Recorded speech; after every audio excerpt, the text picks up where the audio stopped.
Yesu niwe zina rihebuje riruta ayandi yose yo mu isi, rifite imbaraga ryo kudufasha, ridukiza ibyaha byose.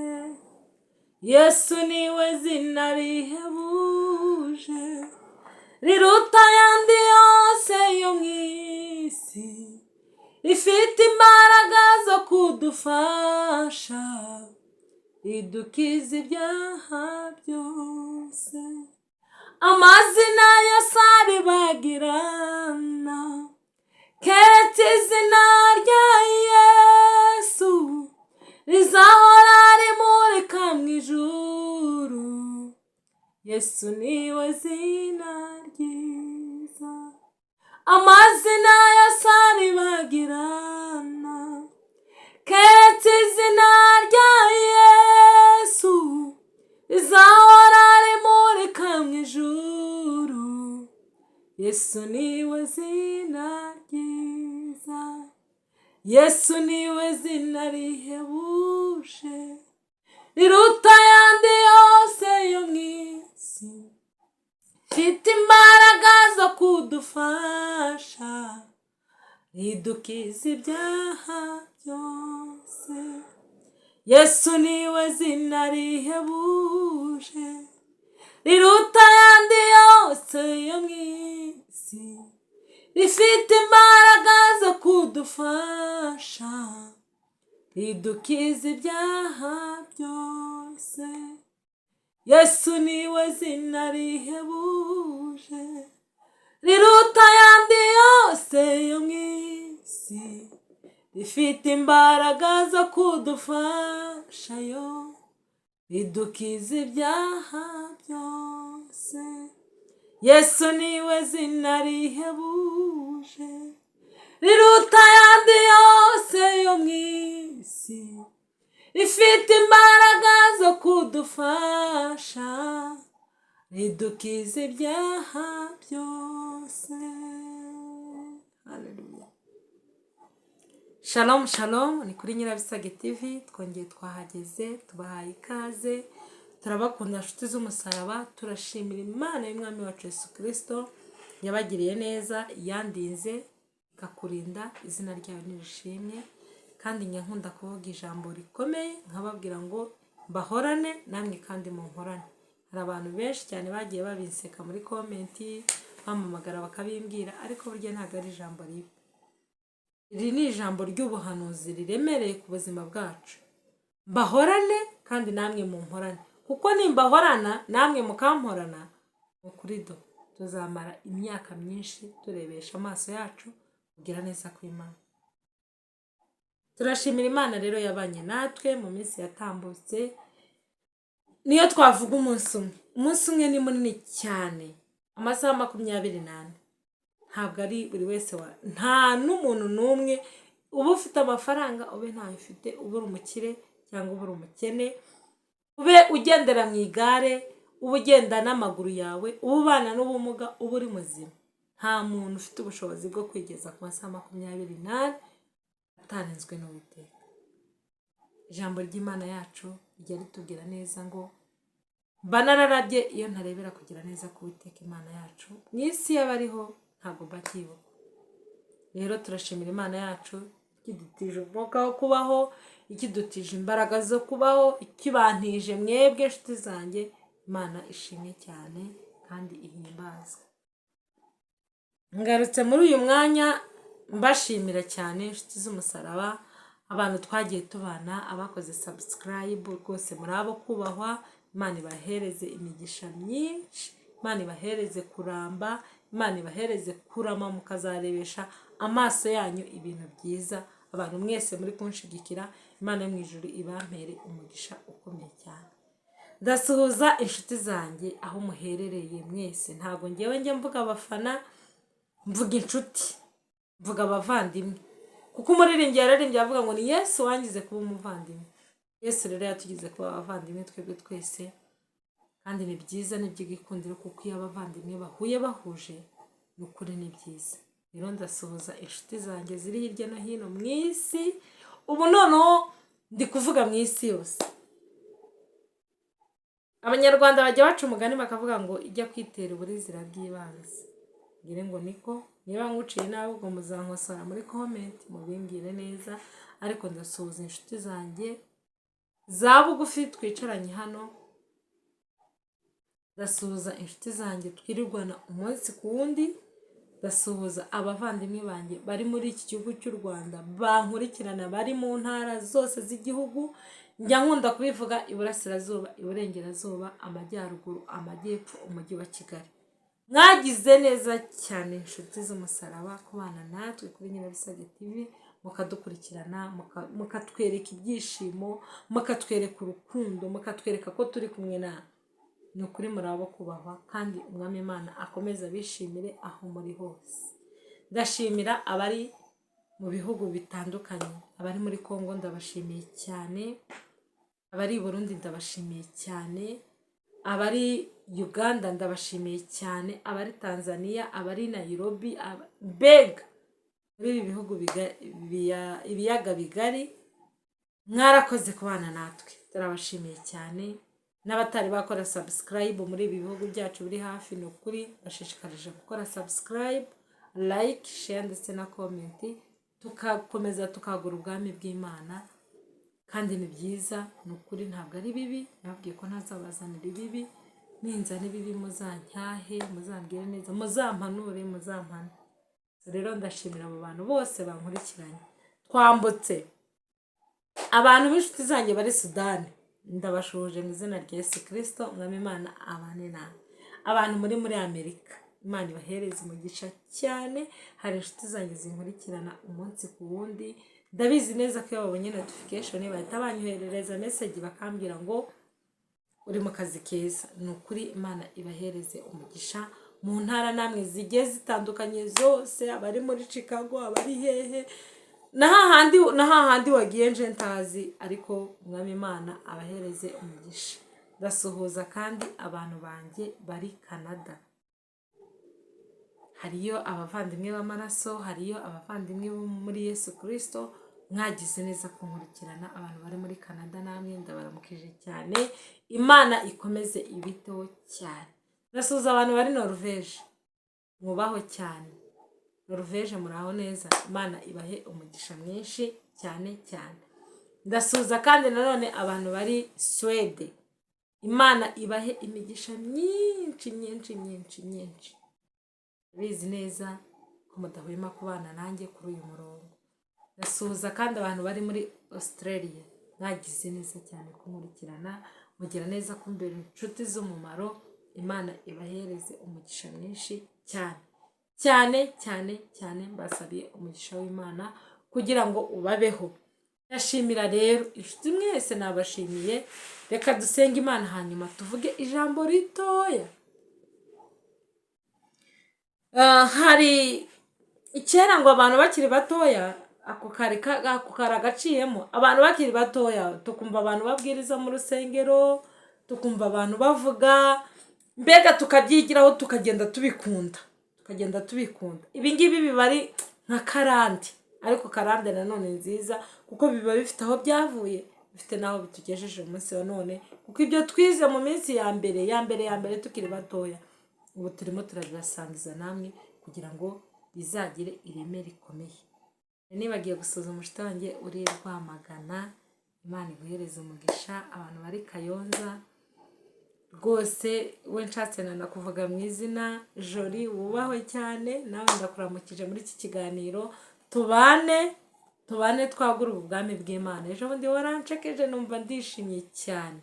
Rero Imana ikikurinze, nanjye ikaba ikindinze, kugira ngo tubashe kwagura ubwami bw'Imana. Yesu akomeza kwiteho n'umuryango wawe n'abawe bose, kandi mwese abafite inkomoko kuri Jori ndabaramukije cyane. Umwami Imana abiteho cyane.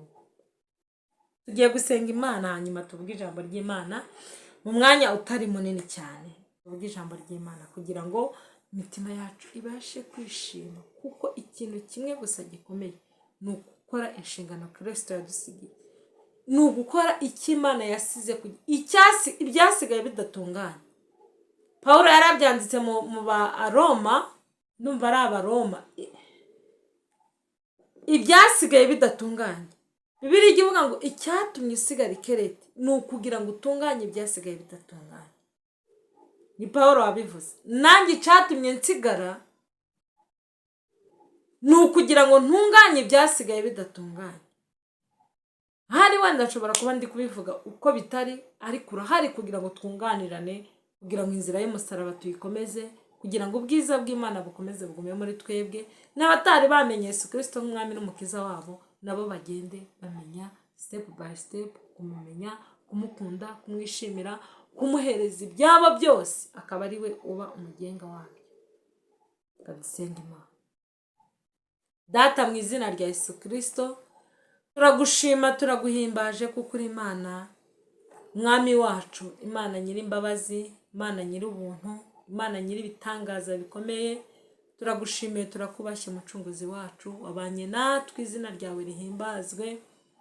Suko turi beza, suko dufite ingingo zuzuye, suko hari icyo twatanze kugira ngo dukunde turame, ahubwo ni ubuntu bwawe, ni ya neza yawe, ni rwa rukundo rwawe, ni kwa kundi utajya uduhana, ujya ubana natwe umunsi ku wundi. Warakoze Mana, izina ryawe rihabwe icubahiro. Ndi hano kandi mwami wanjye uri mu ijuru, ndakwinginze kugira ngo ubane nanjye, ungirire neza Kristo, ntabwo ari njyewe, ahubwo ineza yawe ikomeze igwire hano hantu. Abantu bose banteze amatwi Imana, ndakwinginze kugira ngo wowe wibere impanda, wowe wivugire Mana, asigaye ngembe igikoresho cyawe. Ndabizi neza kuko hari abankurikirana kuri uyu murongo, abarushe, abaremererewe, abishimye, abababaye. Ndabizi kuko muri iyi si uyu munsi none harimo byinshi bigiye bitandukanye, ibiduca intege, ibitatwemerera gukomeza kwizera mwami wacu, ariko ibyo byose Kristo ndabizi neza ko ari wowe muneshi, ujye utuneshereza ibyo byose biturushya. Izina ryawe niryamamare hose Mana.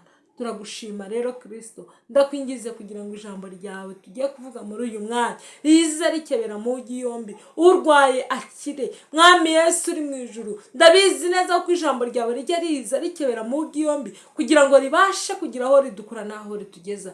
Ntirijya ridusiga twenyine Mana, ntirijya ridusiga uko ryadusanze, ririza ririshasha ku buzima bwacu, riza ririsha mu bugingo bwacu, riza ririsha mu mibiri yacu. Ndakwinginze rero Mana, kugira ngo buri wese uzantega amatwi, kugira ngo uzumve iki kiganiro azabone impumeko yawe, azumve ineza yawe, azumve gukomera kwawe, azumve mwami Yesu ashubijwe mu ibyiringiro, mu izina rya Yesu Kristo. Mwami, ndasabira inshuti zanjye ziri kuri uyu murongo, abababaye bose Yesu, ugende ubabwire Yesu, uri kumuririmbyi yaririmbye aravuga ngo abababaye bose tubabwire Yesu. Niwe wenyine ushobora kudukiza imiruho n'imihate by'ibigeragezo byo muri iyi si. Ndakwingize kugira ngo utubere byose, utubere ibyiringiro mu mitima yacu Mana, utugirire neza kandi utwiteho. Ndabizi neza kuko muri iyi minsi abantu barahenebereye, abantu ntibashaka kumva ijambo ryawe, abantu barashaka kumva ibibanezeza, ariko ndabizi neza kuko wowe ushatse gukora ujya ukora. Mu izina rya Yesu Kristo Mwami, nyemerera ubane nanjye, nyemerera ungirire neza, nyemerera utabara ubwoko bwawe, nyemerera wumve isengesho ngusenze, abarwayi ubakize, abarusha ubaruhure, ababaye ubahereze ibyishimo, abigunze ubahereze kutigunga. Mu izina rya Yesu Kristo Mana, ndabizi neza kuko turi ibihamya by'imirimo myiza wakoze, ndabizi neza kuko turi ibihamya by'ibyo wakoze bitangaje. Aya masaha ndakwinginze mucunguzi, kugira ngo ubane natwe, utwiteho, utugenderere. Mu izina rya Yesu Kristo bana natwe kandi utwiteho Mwami, nyemerera ijwi ryawe rimanukire kugira icyo ritubwira. Mu izina rya Yesu Kristo tubisabye tubyize kubikoze. Amen. Mwihangane rero tuganire gato cyane. Narababwiye ngo uyu murongo sinzavuga njyenyine, kuko yamvuze njyenyine ahari wenda nshobora kuruha, ariko njya mbona munshigikira neza, mukambwira amagambo meza. Abatanditse muri komenti bajya banyandikira kuri WhatsApp, abatanditse kuri WhatsApp bakampamagara. Ndabashimiye cyane abantu bakomeza kumpa impanuro. Imana ibahereze umugisha kandi Imana idukomereze amaboko, ntituzatentebuke, ntituzabisari, ahubwo tuzasarura twebwe twese. ngiye kubaganirira gato cyane, ni inkuru ngiye kubahereza agastori gatoya. Ngiye kubahereza story ntoya cyane, umbabarire untega amatwi. Story ntoya ariko iri true story, ni story y'impamo. Ni ubuhamya bufite ibihamya, ni ubuhamya bufite imbaraga.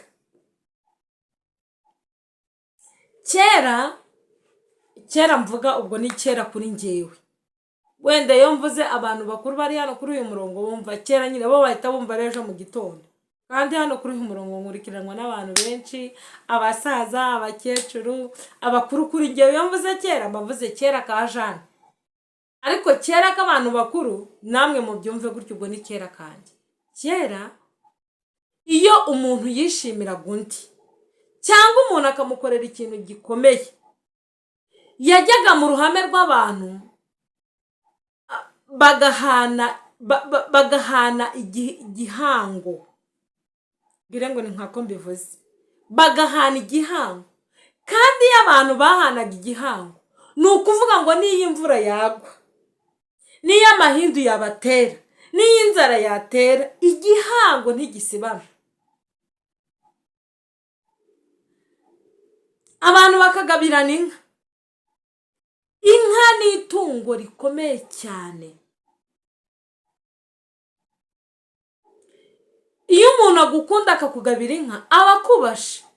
Niko mbizi, umuntu aba akubashe. Iyo umuntu ahagaze akakuvuga ngo bimeze gutya na gutya, ngiye nguhaye inka, aba aguhaye icyubahiro cyawe cyose. Ariko iyi nkuru ngiye kubahereza, hari umuntu wiyambuye ibye byose arabimpa njyewe. Hari umuntu wiyatse ubwiza yari afite arabumpa njyewe. Hari umuntu wiyambitse imitwaro kubera urukundo, kubera kunkunda njyewe Jane. Ni umwana w'umuntu afite urukundo rurenze. Yaravutse nk'uko twese twavutse, amezi 9. Ariko iyi story yanejeje, nayitekerejeho kare, numva umutima wanjye urishimye. Ndavuga reka nze gatoya nsangize abakunzi banjye, mbabwire kuri iyi story. Muri iyi minsi hari abantu bafite ibikomere biremereye batewe n'isi. Ibikomere baterwa n'ababyeyi bababyaye, ibikomere baterwa n'inshuti, ibikomere baterwa n'imiryango bavukamo, ibikomere baterwa n'inshuti zabo zamagara, ibikomere baterwa naho birirwa, ibikomere baterwa naho barara. Ibyo ni ibikomere. Ibikomere baterwa n'ababashatse, umugore n'umugabo, umwe agatera undi muntu ibikomere.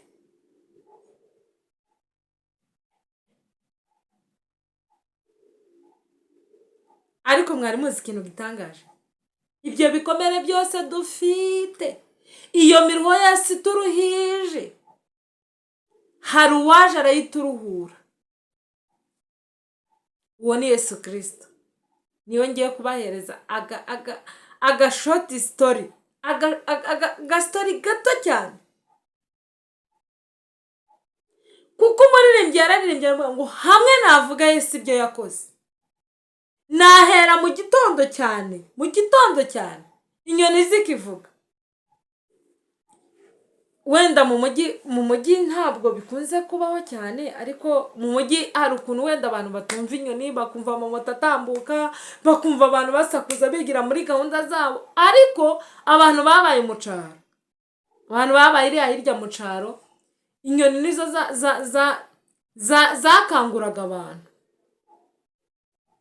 Abenshi ku musozi umwe batanagira isaha, batagira radio yo kumva amakuru, cyangwa hakaba hari nk'umuntu umwe ufite isaha ku kuboko.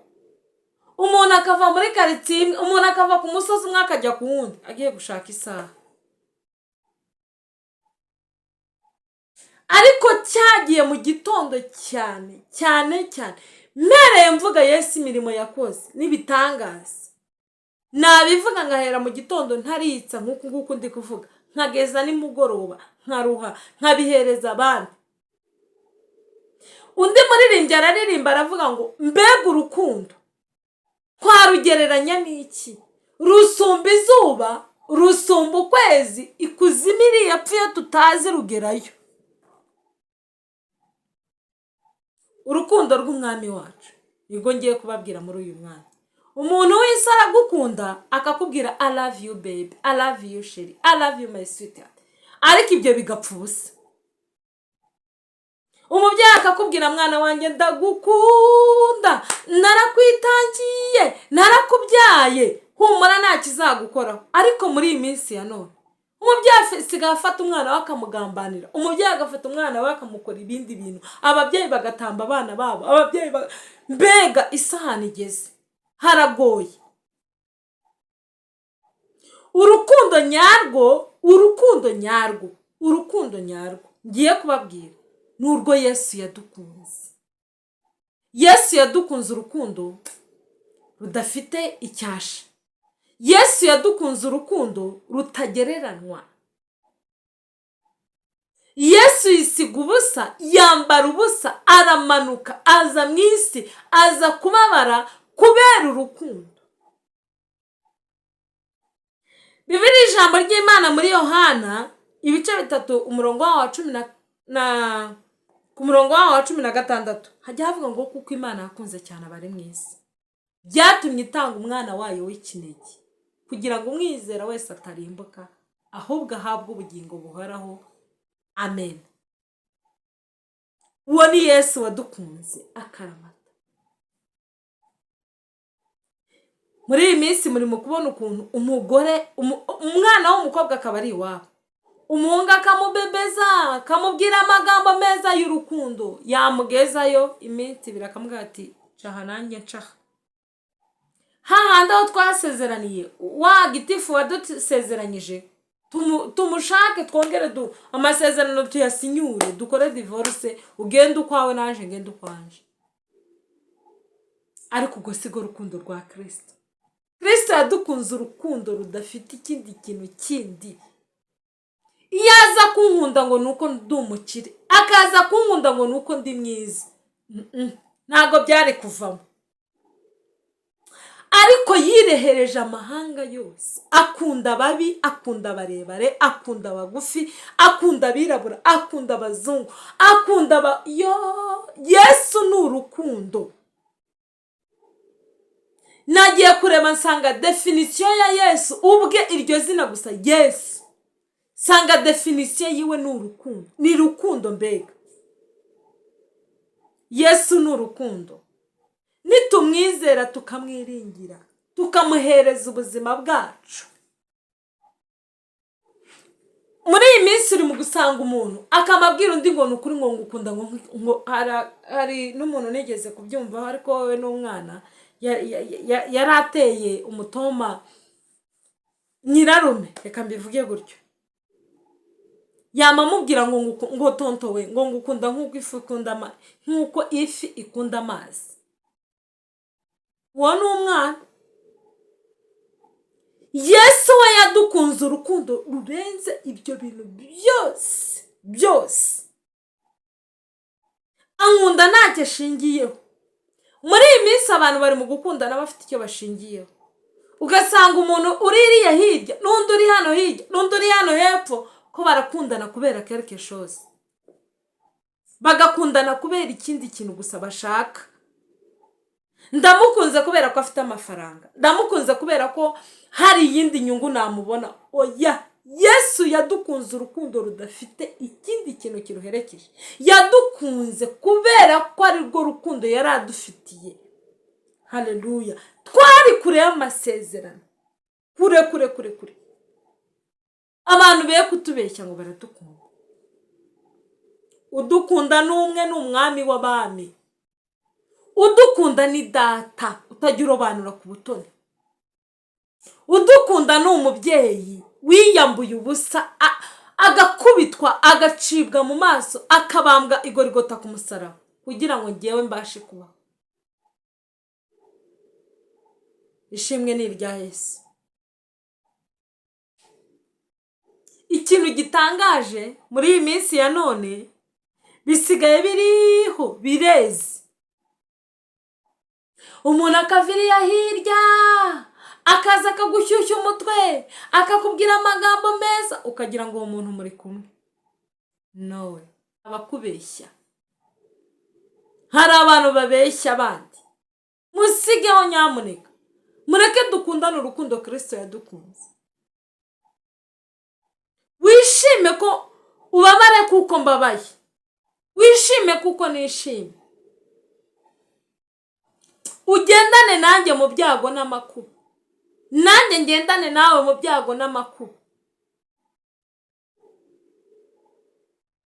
Umuntu nagira ikibazo mwe kumutererana. Shobora kuba udafite amafaranga ariko ukamuha pole.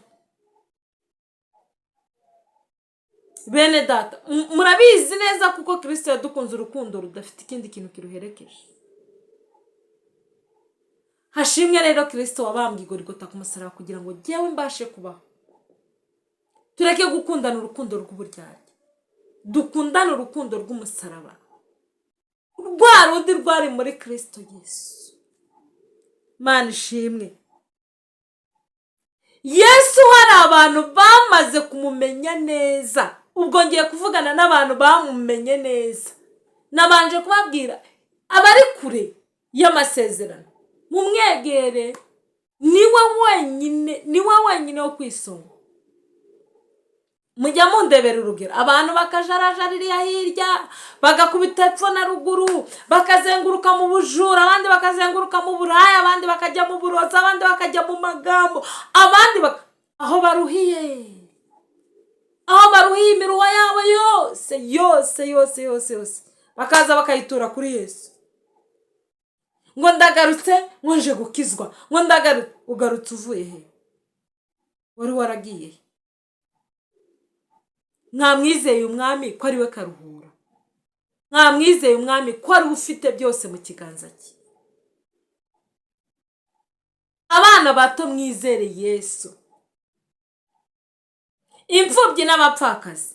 Ndabarahiye Yesu ni we se w'imfubyi n'abapfakazi. Yesu ni we se w'imfubyi n'abapfakazi. Narababwiye ngo amarira umuntu ararira ukarira amarira akakuzura. Warangiza ngo Yesu we ngo amarira yanjye wayabonye. Yesu ajya abona amarira yacu akayitaho. Uwo ni we wenyine dukwiriye kwizera. Uwo ni we wenyine dukwiriye kwiringira. Uwo ni we wenyine dukwiriye guhereza ibyacu. Abamwizeye bakamumenya bakamuha agaciro bagiye bamwita amazina. Natangiye mbabwira ngo Yesu ni we zina rihebuje. Ryonyine ayandi yose yo muri ino si ajya yibagirana. Abakomeye bakibagirana. Abari boroheje bakibagirana. Yesu we urakomeye ibihe byose. Yesu aze mu buzima bwawe yongere umwita amazina. Abe umucunguzi. Abe umwami. Haleluya. Abe umutabazi w'ubuzima bwawe. Yesu mwizere. Azasenye bya bindi byose byari bikuremerereye. Yesu aze mu byawe. Yesu aze mu byanjye. Twongere tumwita amazina aremereye. Hari abavuze ko Yesu ari umucunguzi. Ntabwo mbahakanye. Yarabacunguye. Hari abamwise ko ari umwami. Yesu ni umwami w'ubuzima bwacu. Hari abamwise ko ari umukiza. Yarabakijije. Yesu yakijije abari babana n'ubumuga. Yesu akiza abari bafite ubumuga bwo kutumva no kutabona. Yesu akiza abantu bari babana n'ubumuga bwo kutavuga. Abo ngabo nibo bamwise umukiza. Haleluya. Abari kure y'amasezerano iriya hirya, abari baribagiranye mu miryango, bamwise umucunguzi. Yesu araza arabacungura, araza arabegera.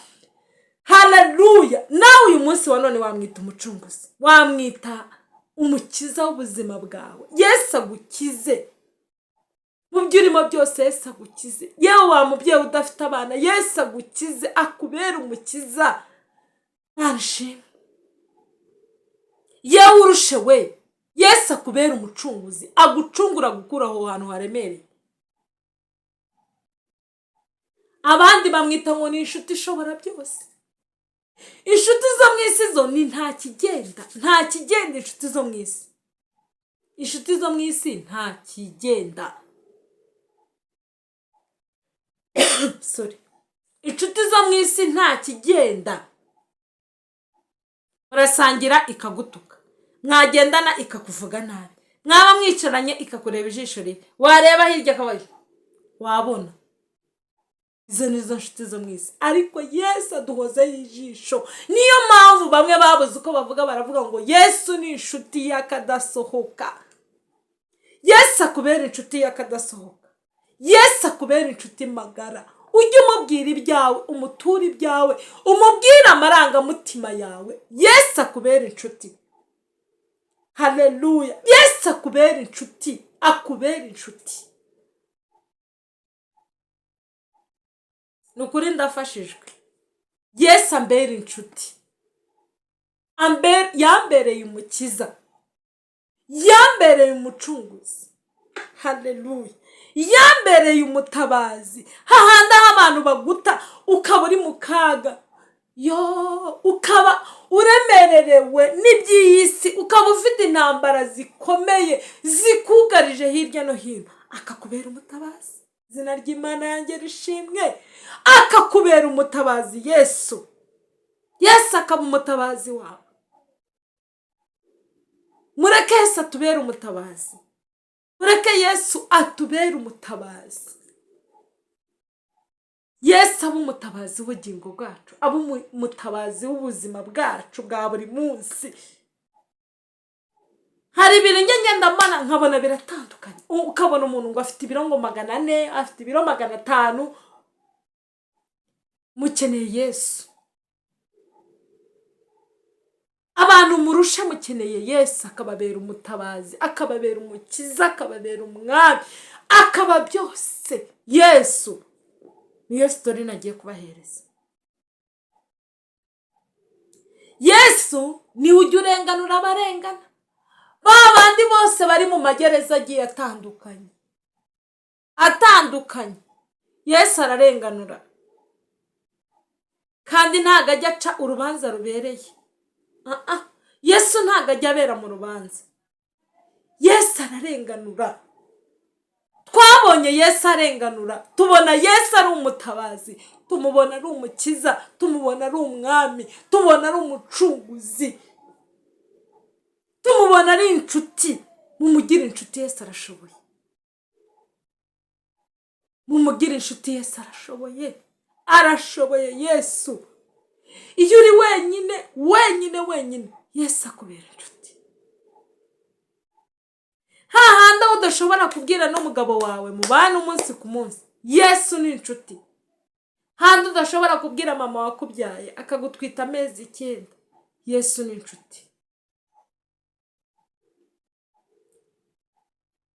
Haleluya. Yesu ni inshuti yacu tugendana ku manywa na nijoro. Yesu ni inshuti twicarana tukaganira. Yesu amara depression. Yesu amara stress zose tuba dufite. Yesu arazimara. Ndabingize bavandimwe banyu, muhungire kuri Yesu. Wewe wenyine gusa. Yesu yadukunze nta kiguzi twigeze dutanga. Urukundo papa atankunda, urukundo mama atankunda, urukundo abavandimwe banjye batankunda, urukundo umugabo wanjye atankunda, urukundo abana banjye batankunda. Yesu arampagisha. Hari umuririmbyi waririmbye kugira ngo nsoze, aravuga ngo njyewe mpisemo Yesu. N'umucunguzi wanjye arankunda. Hitamo Yesu nshuti yanjye. Hitamo Yesu akubera umucunguzi, akubera umutabazi, akubera ibyiringiro. Mu byawe byose mu majya n'amaza, akubera inshuti, akubera umucunguzi. Muri byose urimo, Yesu akubera inshuti. Muri byose urimo, niba uri mu kaga agutabare, akubera umutabazi. Niba urwaye, akubera umukiza.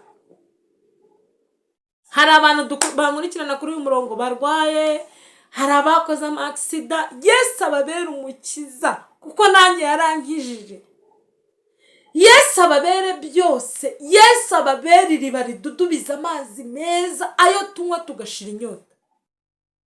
Yesu umuganiriza ukamuganiriza uri no mu bwiherero. Yesu umuganiriza ukamuganiriza uri mu nzira ukumva uranyuzwe, ibikamyo biri kuguca iruhande, imodoka zivuga neza zivuga nabi zihinda amahoni, ariko Yesu akaba inshuti akagutega amatwi akakumva muri rusaku. Uri inshuti magara Yesu we. Hari abaririmbyi baririmbye neza baravuga ngo ni inshuti magara. Yesu ni inshuti magara ntajya dusiga. Tumukunde, tumwemerere, atuyobore, adutegeke. Urukundo rwe ntirumeze nk'urw'ab'isi. Urukundo rwe ntirugereranywa, ntirugira akagero.